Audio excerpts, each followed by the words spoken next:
very much for joining us. It's my absolute pleasure to welcome Dave Corbin from Gleeds, and it's been an absolute honor to have Dave come in from time to time to give his insights and to give up his time, really, just so that he can impart what's going on in the world of project management. But I think what's even more kind of fantastic is having opportunities or resources or colleagues and friends such as Dave, who have got a wealth of experience and brings that into an environment on this platform that everybody can benefit from. So I'm really genuinely thankful for Dave for your time, and I'm very, very appreciative of that.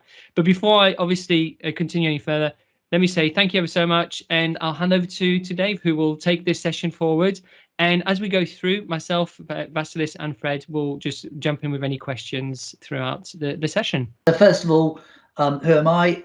I love putting this photo on the screen, mainly because it shows I'm a Man United fan before they started winning everything, and definitely before they started not winning everything.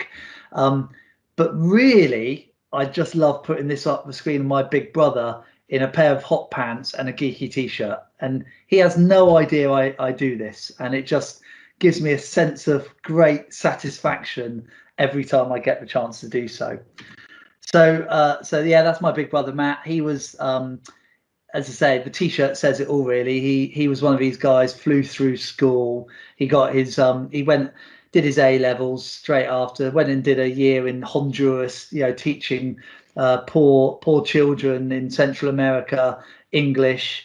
He then went to a red brick university, got a great job, is highly successful, earned loads of money. He's just horrible in all senses of the word, as far as I'm concerned. So you can imagine, little old me didn't really go to school. Well, I went to school to not go to school. Didn't really enjoy my GCSEs. Ended up going out to work as a 16-year-old and finding my way to university a little bit later. So you can imagine my joy when I compare my first class honours degree to his mere 2-1 that he achieved as a highly academic brother. The reason I say that and I share that with you is that I think project management is probably the career that I see most that doesn't have anywhere near a straight line path. You don't have to come from a certain background. You don't have to go through a certain academic route.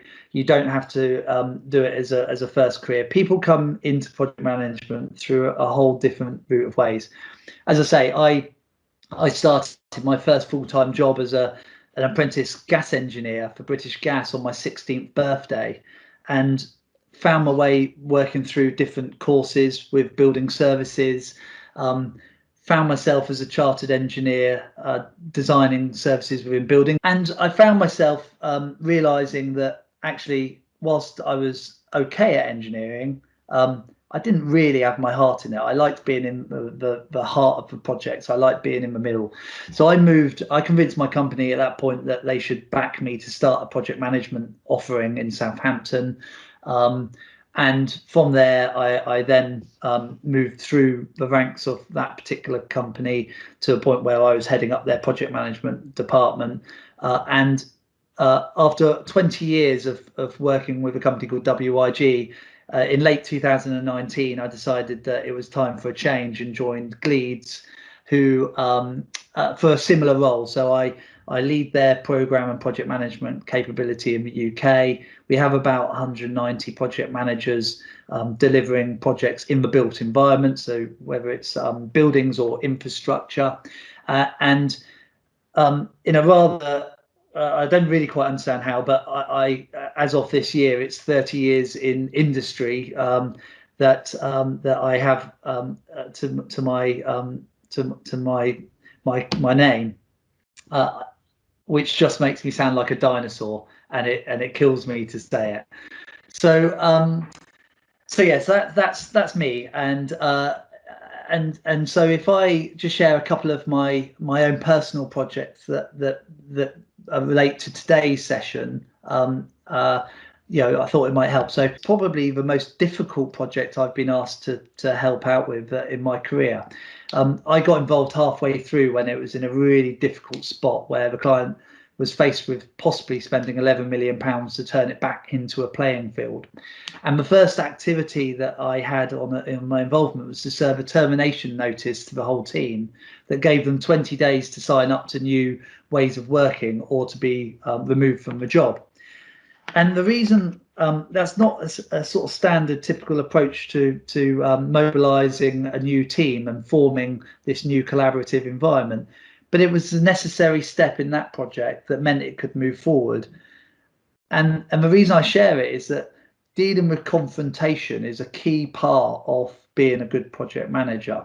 And sometimes you have to take those brave steps and have a tough line in order to get the best outcome for the project. And knowing when to do that is really important. My favourite project from a working point of view is this reasonably small school in West Sussex. It's Boulner Village Primary School. I think it's the first school that was built as a community-led or parent-led group under the new kind of competition rules for schools. And it was a great development. The reason I really like it was an impossible timeline. It just wasn't possible to deliver it on paper.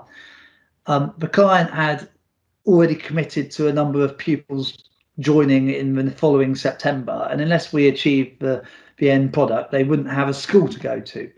So the team got together very early on and really formed a tight collaborative bond that agreed that we were going to find a way to deliver this project. And by applying a different strategy to the normal kind of way of building things, we were able to sort of twin track two activities that historically would have meant that it wasn't possible. And we achieved it. It was in budget. It was a great product. It was a great sustainability exemplar. But the bit I really like about it is the way the team formed that initial kind of agreement to overcome the challenges and deliver it. And to this day, everyone still talks about this project being one of the most enjoyable that they worked on. And then the last project I'm going to share with you wasn't that enjoyable at all. It wasn't actually that, it was interesting. It was a complex refurbishment of a Canadian embassy, but I'm really just doing it to name drop Queen because she came and opened it for us. And like all good projects, her arrival in the February of that year was immovable, and we had to have it finished. And so like all good project teams, we made it look like it was finished. We allowed the Queen and Prince Philip to enter the building and shake hands. And then as soon as they were ushered out the building, we all got back to work to really finish it.